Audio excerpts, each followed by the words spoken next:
हमरे सियाराम भैया के बहुत बहुत प्रणाम बा। मालिक सुखी रखे, कमाई में बरकत हो। एक से गाना कुल निकल गई कि आप लोगन सुनत हुआ। गवैया कुल तमाम चीज गावत हूँ। आज जितने गाना निकलत बा उतने भूर गवैयो निकलत हूँ।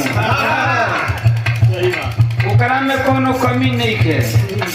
कोनो गावता कि मोरा गाना के रस तोरा ढूंढी में सही जाता कि ना। देखो ऊ हंसतड़ी।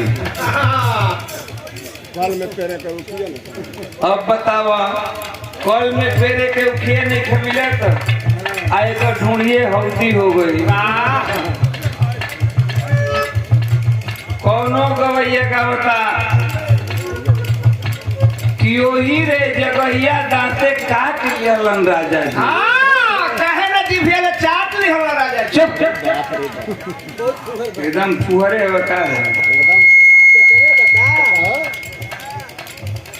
अच्छा तो हमके बिरहा गावत करीब 25 वर्ष हो गई। बहुत लड़का रही तबे से गावे 8 में पढ़त रही तबे से गावे लगे। अब 25-30 वर्ष बिरहा गावत हो गई। कबो हम सोची ला कि अच्छा कौन जगह रहे कि सरव दांते काट ले गा के जाइला तो सोची ला। अब पता लगावत आज तक हमके ही पता ना चलल कि कौन जगह रहे कि दांते काट ले रहे। अरे तू जना पता लगा ले लो भैया। के पता लगा ले बा? आसाराम बापू नारायण साईं। उन्हीं का आश्रम का चेला ही हो। इम्या मुर्गी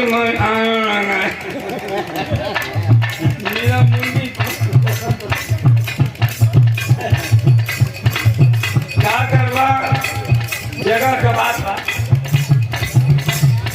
हमारे मनीष भैया 200 रुपया का पुरस्कार दिलन। बहुत धन्यवाद बा। मालिक सुखी रखे। संतू पहलवान भैया मंच पर आ जाए और जेपी यादव आप लोगों का स्वागत। हमरे भैया कजन यही लगले चलिए। अब हम कहे कि अच्छा बिरहा तो नहीं सुना गाना होता जमाना एगो रहे कोनो ज्यादा दिन का टाइम का बात हम नहीं बताओ। 10-20 वर्ष पहले के बात जब कैसे चले टेप में लगा के बजावल जाए याद हुई आप लोगन का। तो हमन का दिल्ली जाई जा करे कैसे। आप दिल्ली से आवे मार्केट में तो आप लोगन खरीदत रहला। मार्केट से ले आके दिन भर काम धंधा कई के सांझ के द्वार पर जेकर टेप रहे लग जाए। माई बहन बेटी बाप भाई सब लगा के सुने। वाह आज के जमाना का हो गल। कोनो भाई अगर अपने घर में कोनो गाना बजावत बा उजा जवान बहन चाहे जवान बेटी बैठल बे तो मारे शर्म के मारे मुंह तो पे चल देते। यह कुछ गीत बजत है। एगो तो गजबे गा दले बा हो भैया। का गोले बा? ढोली में चाय ढार के पिया 100 साल जिया। अच्छा तो ढूंढिया में कितना चाय समाई का हो जाए तो चाटियों के मर्जी हो। नहीं ढूंढिया में कितना ओ चाय बाटी ओकरा ढूंढिया में 25 हमरा नहीं के जाना।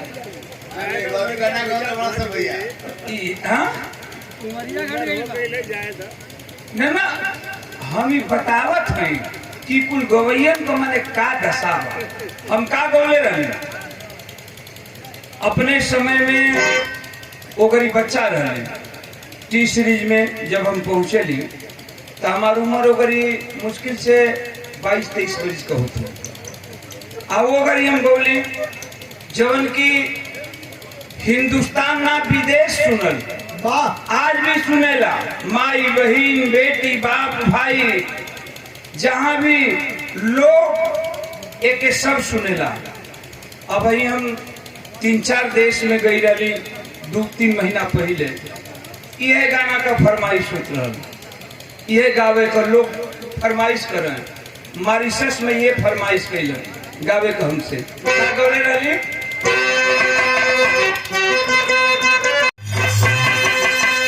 ये गौले रही पे गांव घर का खेत खरिहान का चीज गोली बड़ा नीक लागेला। बड़ा नीक लागेला झरलिया के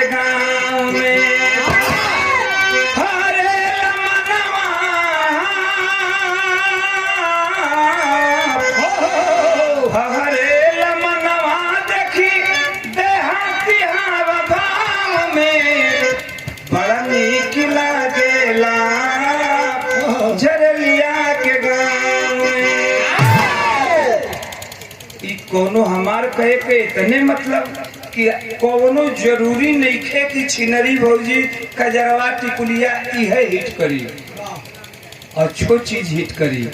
आज प्रमाण बा जो उनकी जो गायिका गाई है, मैं धन्यवाद दूंगा उसको, और वो राइटर जो लिखा है उसको भी मैं धन्यवाद दूंगा। का मास्टर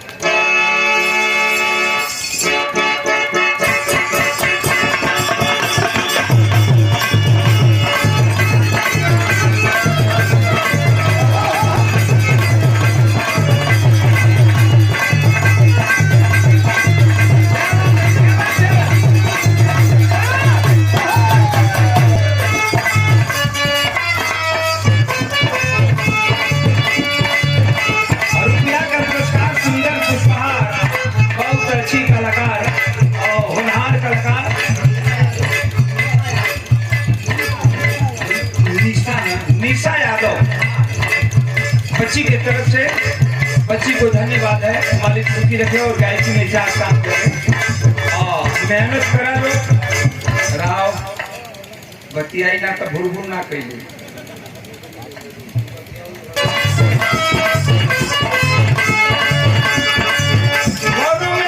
अपना मर्द के तारीफ करते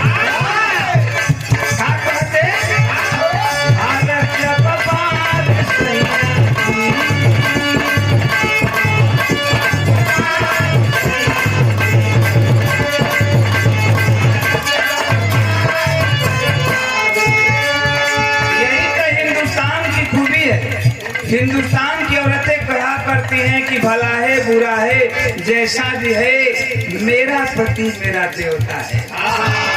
कैसनो मर्द होके लेकिन मेहरारू होके कही कि हमारा देवता हूँ। ये हिंदुस्तान का माटी का खूबी बात, अपना मर्द के तारीफ करते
बिगड़ी हन